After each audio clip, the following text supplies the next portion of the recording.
Can we pause right there, though? Because I just want to go over what I came up with and see if it's right. Because part of what we're doing today is I've written what I tried to have be the beginning of the book based on what I've come away with all these people. And you've already pointed one error that I made with the canary that I need to correct.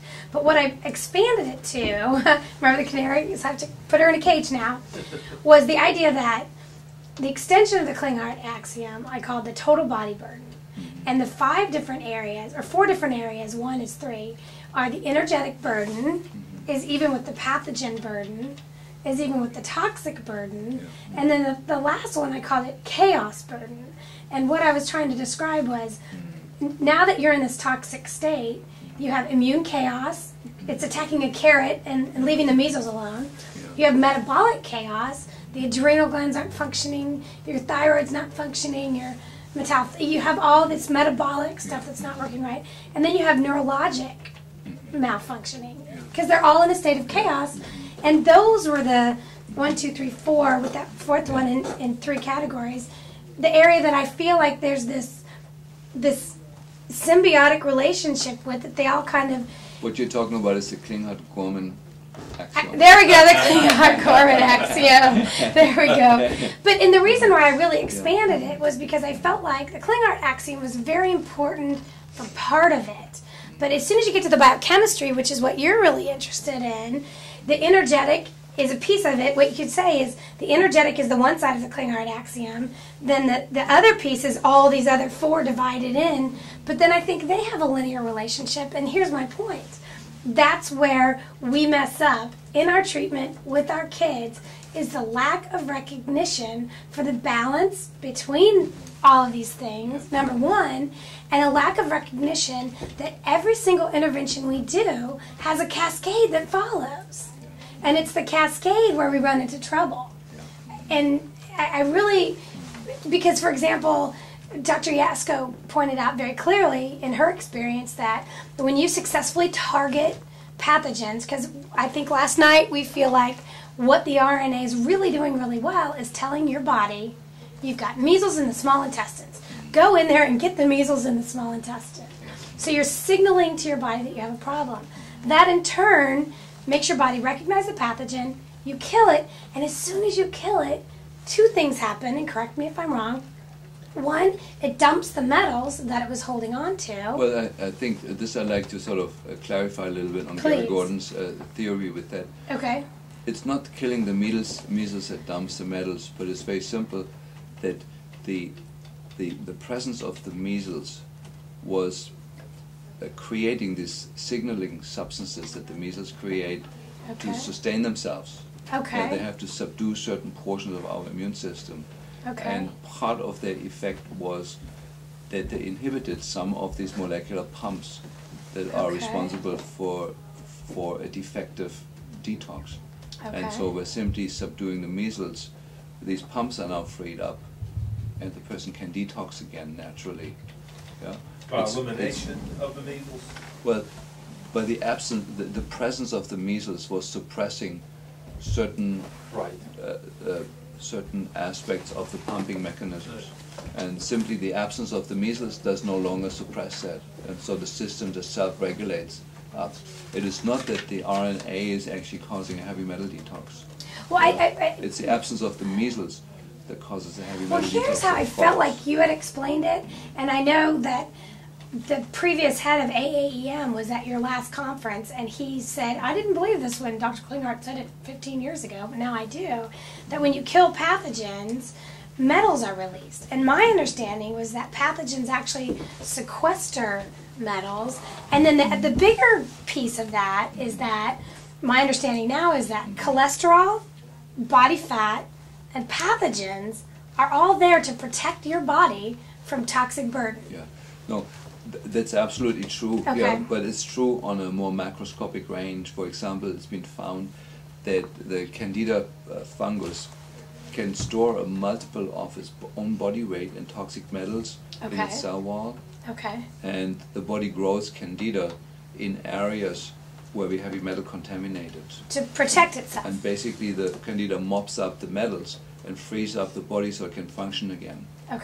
And however, that's not true for the measles virus. You have to remember, virus doesn't even have a cell wall to store anything. Okay. It's just a dead piece of DNA lying around that attaches to your own cells. And so it lives inside, it only lives by living inside your own cells.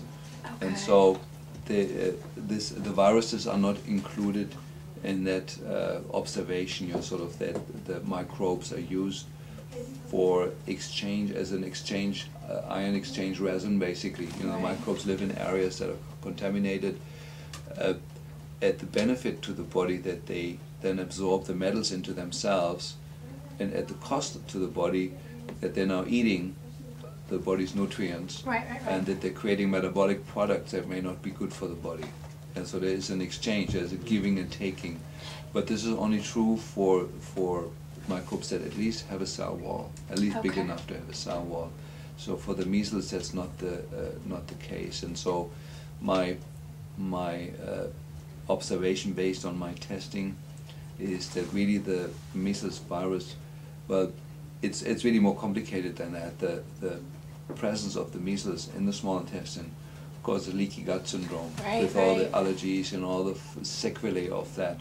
And it's all the whole thousands of biochemical consequences of that inhibit the toxic metal pumps in the cells. And therefore, when you master the measles in the gut heals, those consequences stop, and the body regains its ability to detoxify itself.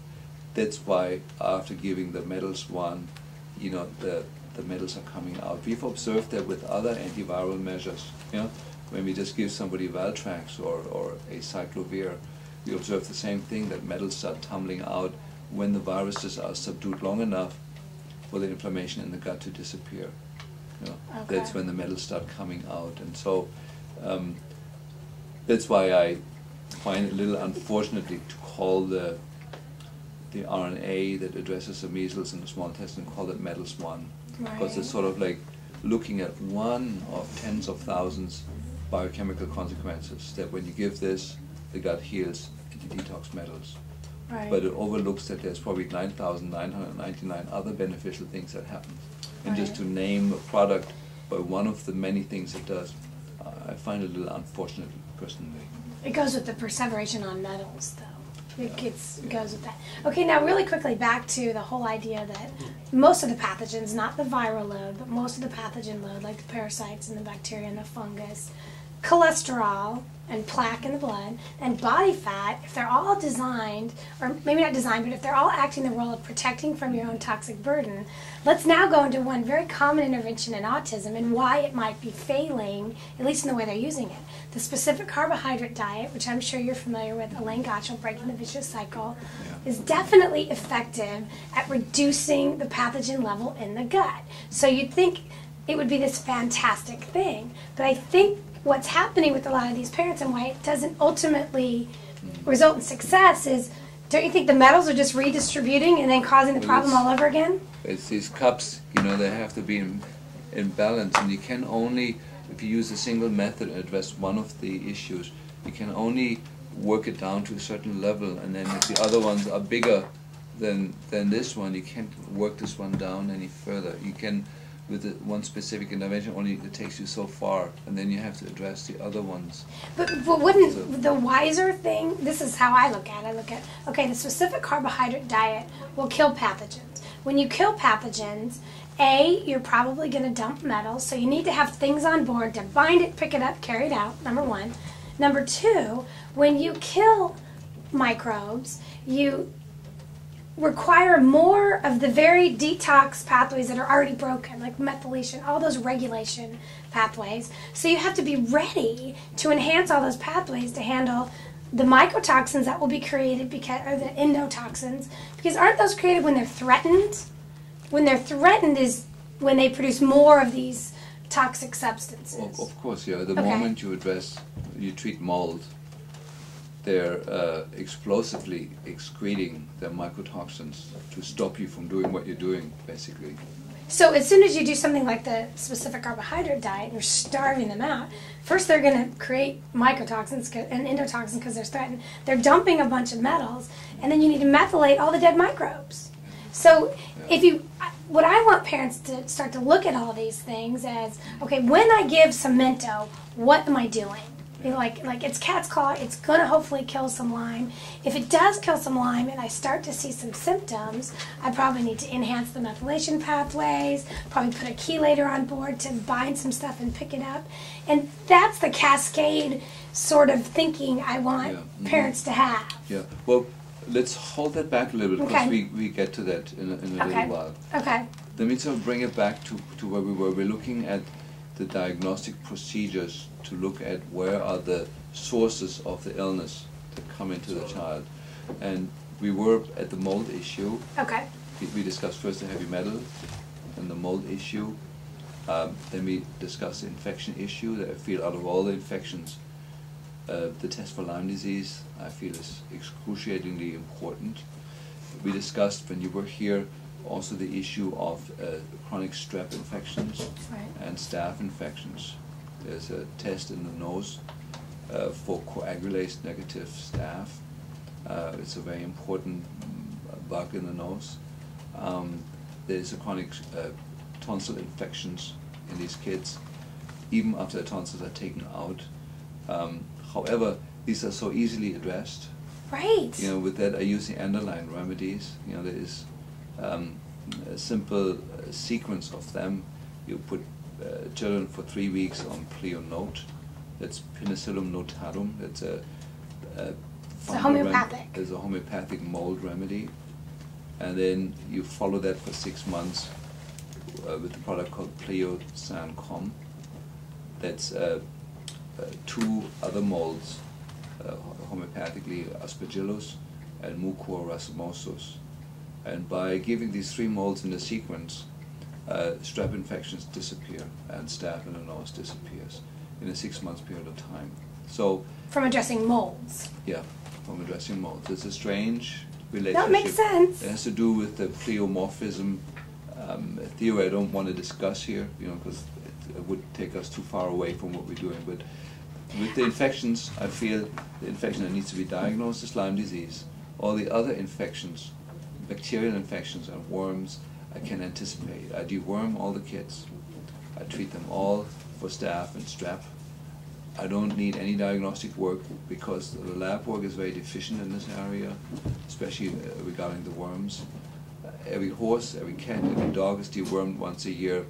I do feel children need to be dewormed once a year. If you see what your children are doing when you're watching them, it's not possible for a child to not have worms. You know, they're always putting things in their mouth that aren't clean.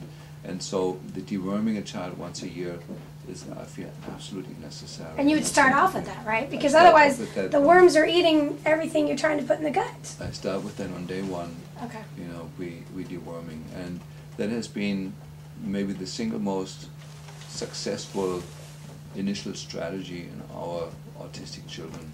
Yeah. So this is, I think, I'll leave it there with the infection. So diagnostically, I only do 1 test. The other things I anticipate and just treat. And, now, I use muscle testing to get a little bit more guidance on this, but this is the best guidance I think I can give on that.